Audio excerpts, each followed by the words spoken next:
Pinakita ko lang naman, sinample ko lang, what is slipper? Slipper, di ba, tsinelas? So, ang ibig sabihin ng tsinelas, ang tsinelas, isang nagpoprotekta sa ating paa. Ganon din yun sa buong pagkatao natin. Kaya, kung ano yung tinatapakan natin, siya din ang sasampal sa atin. Kaya huwag tayo manapak ng kapwa. At isa pa, wag mong sasabihin bilang leader ka, kung ikaw ay tunay na leader, wag mong sasabihin na maganda nga, wala ka namang pera. Wrong. That's wrong. Dapat ganito sinabi mo.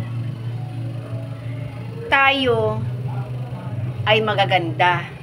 Huwag tayong mahiya magtinda, lalo na ng condominium.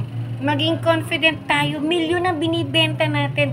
At the same time, tinutulungan natin ang mga tao magkabahay, makuha ang kanilang dreams, lalo na kung affordable at capable, qualify sila sa ating binibenta.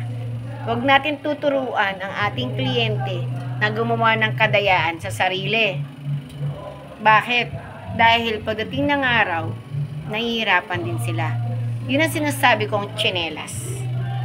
Kasi yan din ang tatampal sa sarili natin.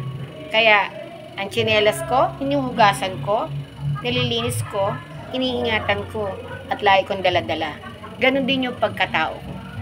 Wala man ako maraming pera sa paningin mo, sa paningin ng karamihan.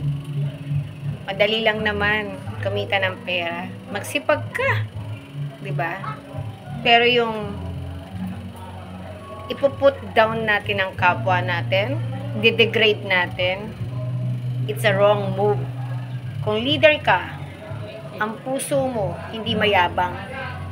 Kung leader ka, ang tao mo di mag-aalisan. Kung leader ka, may malasakit ka.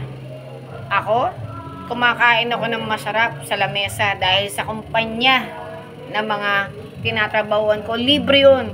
Pero hindi ko malunok na maayos kasi inaalala ko mga anak ko. Kasi sabi ko, kung pwede ko nga lang isharon yung pagkain, dadalin ko para ipakain ko sa anak ko.